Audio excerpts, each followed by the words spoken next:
도내 한 지자체가 어려운 경제 여건 속에 기업체를 돕는다며 현장 체험을 진행하고 있는데 보여주기식 행정으로 취지가 무색해지고 있습니다.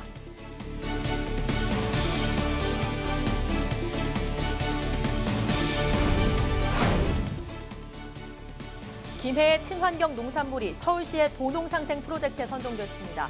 아이들에겐 질 좋은 경담의 농산품이 제공되고 지역 농민들에겐 새로운 유통 창구가 마련됐습니다.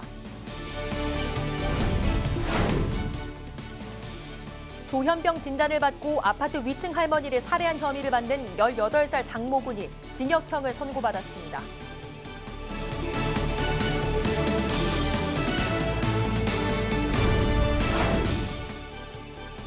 추돌 사고로 12명이 다치는 사고가 발생한 거제 관광 모노레일에 대해 거제시가 운행 정지 처분을 내렸습니다.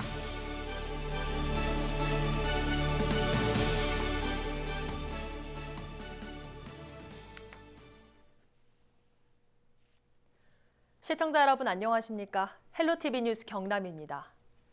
탁상 행정, 탁상 위에서만 하는 행정이란 뜻으로 현실적이지 못한 행정에 쓰는 말이죠. 요즘 대부분 지자체에서 현장 소통을 중심으로 행정을 펼치고 있는데요. 하지만 아직 갈 길이 먼 것 같습니다. 전주현 기자의 보도입니다. 함안의 한 기업체입니다. 함안군 소속 공무원들이 지역의 기업체를 찾았습니다. 기업 현장의 목소리를 듣고 직접 현장 체험을 통해 실질적인 행정 지원 시책을 발굴하겠다는 취지입니다. 현장을 찾은 공무원들은 직원으로부터 전반적인 소개를 듣고 잠시 간담회를 가진 뒤 회사를 둘러봅니다. 하지만 정작 기업체의 생산 설비는 대부분 멈춰 있고 직원들도 몇 명 되지 않습니다. 이날 찾은 기업체에서는 7월과 8월 전력 비용 절감 차원에서 야간에 작업하고 있고 낮에는 기계 정비 정도만 이뤄지기 때문입니다. 야간 작업을 하는데 저 공정은 주간에도 해서 보는 공정이고요. 다른 데는 야간 안 돌리고 10시까지만 끝이거든요. 방문 전에 업체 선정 등을 위해서 미리 협의를 했지만 공장이 언제 주로 가동하는지는 전혀 파악하지 못했다는 겁니다. 선정 기준이 따로 있는 건 아니고요. 있는데 이제 사전에 이게 협의를 해가지고 이제 저희가 체험을 할 수 있게끔 오케이 하신 그쪽 회사를 갖다가 했거든요. 함안 지역에 있는 기업은 약 2천여 곳. 이 가운데 지원 행정 대상 기업은 총 22곳입니다. 제대로 준비되지 않은 보여주기식 행정으로 기업을 돕겠다는 취지가 무색해지고 있습니다. 헬로티비 뉴스 전주현입니다.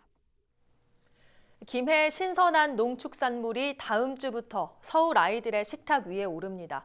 서울시의 도농상생 프로젝트에 김해 친환경 농산물이 선정된 건데요. 아이들에게는 경남의 질 좋은 농산품을 제공할 수 있고 농민들에겐 새로운 유통 창구가 마련돼 기대가 높습니다. 장보영 기자가 취재했습니다. 김해 진영에서 10년 동안 단감 농사를 지어온 장병희 씨. 다른 농장과는 달리 유기농 단감을 키우고 있습니다. 제초제 등 농약을 뿌리지 않아 노력은 배로 들지만 건강한 과일을 키워낸다는 보람은 더 큽니다. 이제는 어린이 급식에도 참여할 예정인 만큼 작업 하나하나에 더욱 정성을 기울입니다. 한 가지에 한 개씩만 달아야만 감이 충실하게 클 수 있기 때문에 시간만 나면 감을 솎아주는 작업들을 하고 있습니다. 많은 분들이 드릴 수 있다는 점에서 저는 제가 그 노력을 들여서 농사를 지은 보람을 찾을 수 있을 것 같고요. 김해에서 잘 자란 이 농산물들 서울 어린이들 식탁에 오릅니다. 친환경 농산물을 비롯해 가공식품, 축산물까지 모두 식재료로 사용됩니다. 김해시와 서울 영등포구청은 지난 22일 식재료 공급 협약을 맺었습니다. 영등포구 내 어린이집과 유치원 257곳에 김해산 식재료를 공급하는 겁니다.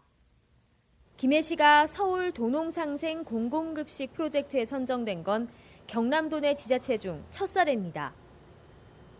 유기농, 친환경 재료를 우선순위에 두고 김해시는 쌀부터 돼지고기, 감식초 등 175개 품목을 선정했습니다. 영등포구의 공공급식 대상자는 약 2만 3천여 명. 연간 최대 21억 원의 수익이 예상됩니다.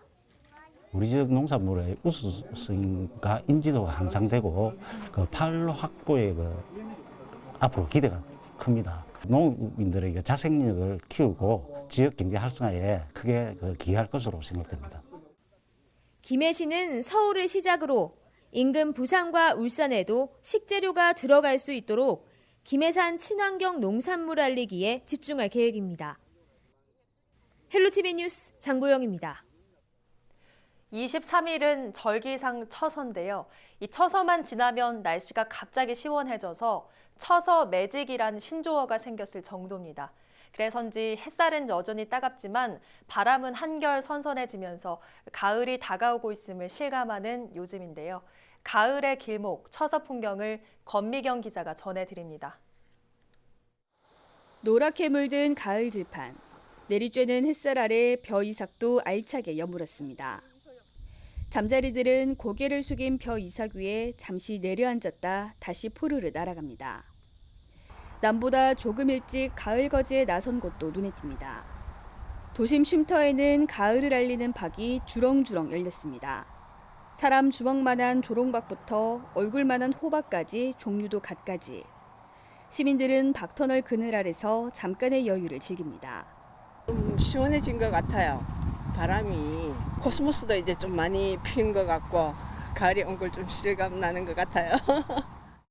모기잎도 삐뚤어진다는 23일 처서.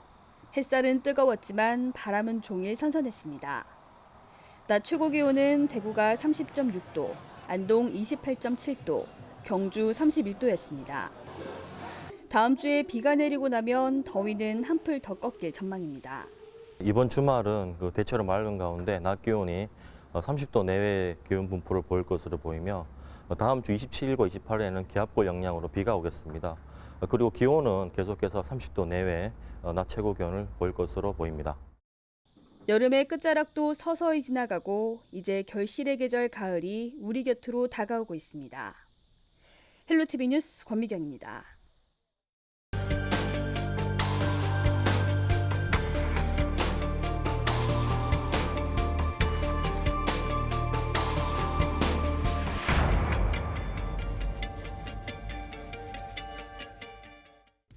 고조대가 바다에 빠진 남성을 끌어올립니다.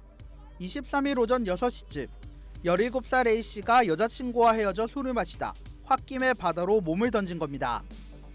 출동한 해경에 의해 7분 만에 구조된 A씨는 인근 병원으로 옮겨졌으며 다행히 생명에는 지장이 없는 것으로 알려졌습니다. 소방대원들이 대형 컨테이너선 내부로 진입해 수색에 나섭니다. 지난 20일 오후 5시 40분쯤 유증기 유출로 추정되는 사고가 발생해 도색 작업자 24명이 긴급 대피했고 이 중 5명이 어지럼증을 호소하며 병원으로 옮겨져 치료를 받았습니다. 경찰과 소방당국은 정확한 사고 경위를 조사하고 있습니다. 지난 21일 오후 3시 50분쯤 거제 관광 모노레일 상행선이 고장나 뒤로 밀리면서 뒤따르던 모노레일과 충돌했습니다. 모노레일 2대에 타고 있던 승객 12명이 가벼운 부상을 입었고 이 가운데 8명은 인근 병원에서 치료를 받았습니다. 사고 이후 거제시는 운행정지 명령을 내리고 26일까지 사고 원인 조사와 시설 점검을 할 계획입니다.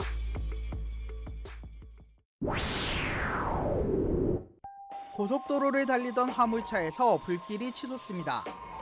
18일 밤 10시쯤 남해 고속도로 김해 진례 분기점 인근을 달리던 25톤 화물차에서 불이 났습니다. 운전자가 갓길에 주차한 뒤 대피해 인명피해는 없었지만 차량과 적재물 일부가 타면서 소방서 추산 700만 원의 재산 피해가 났습니다. 경찰과 소방당국은 엔진룸 가열로 불이 난 것으로 보고 정확한 화재 원인을 조사하고 있습니다. 지금까지 한 주간 사건 사고였습니다.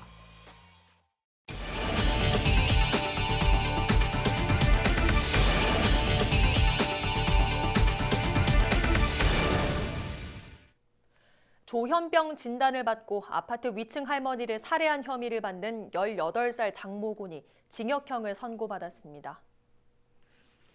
창원지방법원 마산지원 형사 1부는 23일 장군에 대한 1심 선고 공판에서 단기 5년, 장기 10년을 선고했습니다. 재판부는 장군이 조현병으로 인한 심신미약은 인정하지만 심신상실로는 보기 어렵다며 생명의 존귀한 가치를 침해해 엄중한 처벌이 불가피하다고 밝혔습니다. 장군은 지난 4월 오전 9시 10분쯤 창원의 한 아파트 위층에 사는 할머니를 흉기로 살해한 혐의로 재판에 넘겨졌습니다. 거제시가 포로수용소 유적공원 내 관광 모노레일에 운행 정지 처분을 내렸습니다. 시는 지난 21일 모노레일 추돌 사고로 12명이 부상하는 사고가 발생함에 따라 오는 26일까지 운행정지 명령을 내리고 23일부터 사고 원인 조사와 시설 안전 점검에 나설 계획입니다. 지난해 4월 개장한 거제 관광 모노레일에서 인명사고가 발생한 건 이번이 두 번째입니다. 대우조선해양과 STX조선해양 등 경남 지역 조선소들의 선박 수주 소식이 잇따르고 있습니다.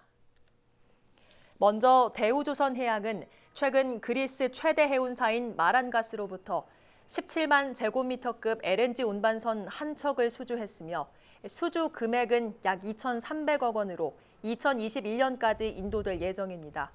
중형조선소인 STX조선해양도 그리스 선주사로부터 석유화학 제품 운반선 2척을 수주에 성공했습니다. 발주 물량은 RG 발급을 받은 2척과 추가 2척 등 총 4척으로 진해조선소에서 건조돼 오는 2020년 말까지 인도할 예정입니다.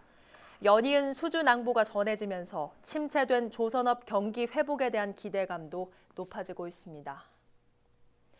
경상남도가 추석 명절을 앞두고 공직기강 감찰을 시작합니다. 경남도는 오는 26일부터 추석 연휴 마지막 날인 15일까지 공직기강 확립을 위한 특별 감찰에 돌입한다고 밝혔습니다. 경상남도 감사관이 총괄을 맡은 감찰반은 공무원 직무 태방 등의 소극 행정과 공직기강 해이, 청탁금지법 위반 등을 집중 조사합니다. 올 상반기 경남과 부산 면세점 매출이 역대 최고를 기록했습니다. 부산본부 세관에 따르면 지난 1월부터 6월 사이 경남 부산 지역 면세점 5곳의 매출은 4,504억 원으로 지난해 같은 기간에 비해 12.2% 증가했습니다. 상반기 김해공항 출국장 면세점과 부산 면세점 등의 구매액을 보면 외국인 63만 명이 2,515억 원을 소비해 절반 이상을 차지했고 중국, 일본인 관광객 매출이 각각 1, 2위였습니다. 내국인은 166만 명이 1,988억 원을 소비한 가운데 가장 많이 팔린 품목은 화장품과 향수가 53%로 1위였습니다. 부산항 면세점의 경우 일본 여행객이 감소하면서 지난 7월 매출이 전월 대비 18.1% 감소했습니다.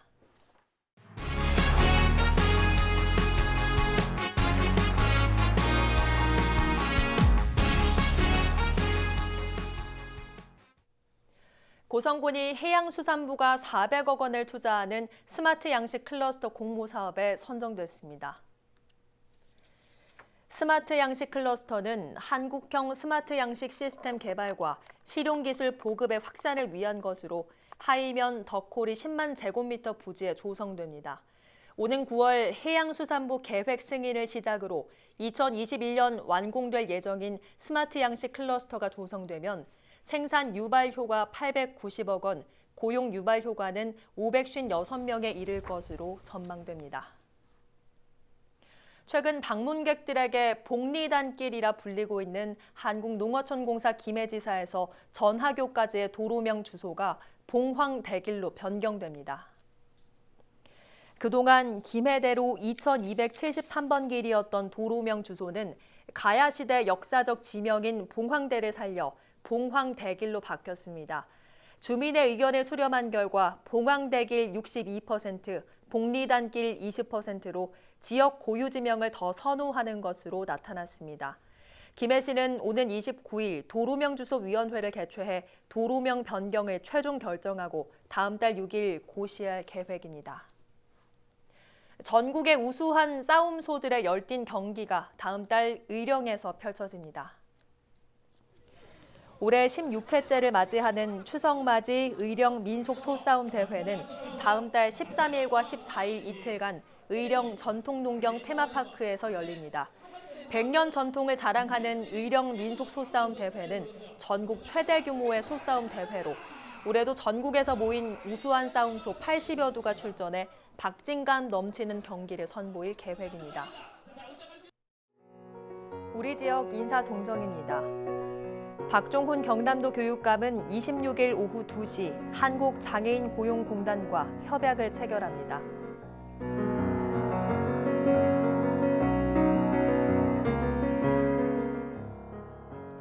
허성무 창원시장은 오전 10시 반 인구 100만 도시 지방분권 관련 국회 토론회에 참석합니다.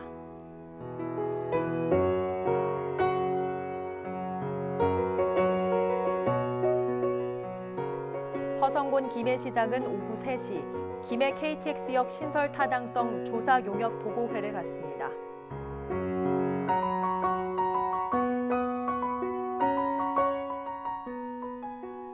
김일권 양산시장은 오후 3시 시립 빙상장 건립 용역 최종 보고회를 갖습니다.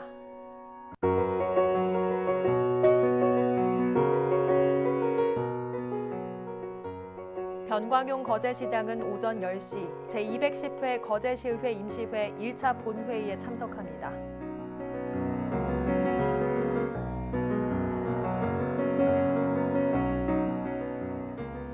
강석주 통영시장은 오전 11시 농업인대학 졸업식에 참석합니다.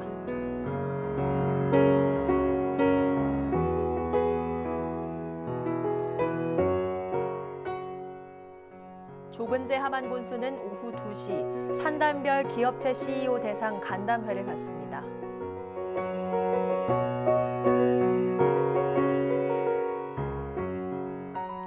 백두현 고성군수는 오후 4시 공룡나라 쇼핑몰 홍보 장터를 방문합니다.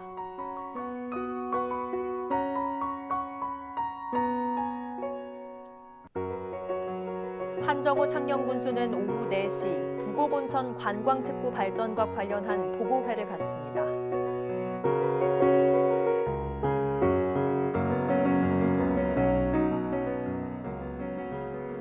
문준희 합천군수는 저녁 7시 축의 한국고등학교 축구연맹전 결승전을 관람합니다.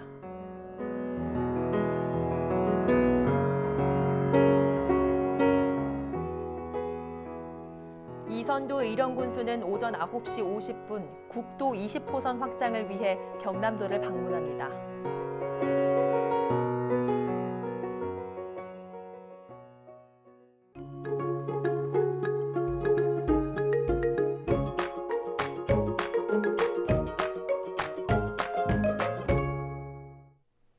날씨입니다. 어느덧 여름 더위가 끝나고 가을에 부쩍 다가가고 있습니다. 이번 주말 밭간나들이 즐기기 좋겠는데요. 토요일 경남 지역은 구름만 낀 가운데 한낮 최고 기온도 29도 선을 보이겠습니다.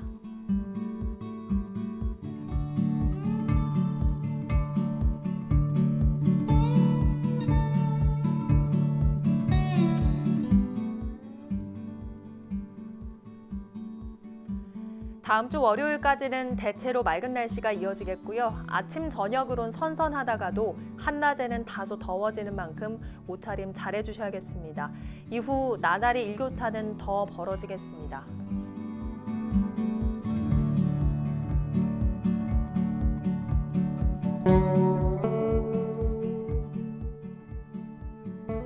바다의 물결은 최고 1m로 잔잔하게 일겠지만 남해안에는 점차 너울성 파도가 유입돼 주의하셔야겠습니다. 빨래나 세차하기 좋겠고요. 낮에는 자외선 지수가 높게 올라갑니다. 선선해진 날씨에도 여전히 자외선 차단은 신경 써주시기 바랍니다. 오늘 뉴스는 유튜브 채널 CJ 헬로 경남 방송에서 다시 보실 수 있습니다. 이상으로 뉴스를 마칩니다. 저희는 늘 지영민 곁에 있겠습니다. 고맙습니다.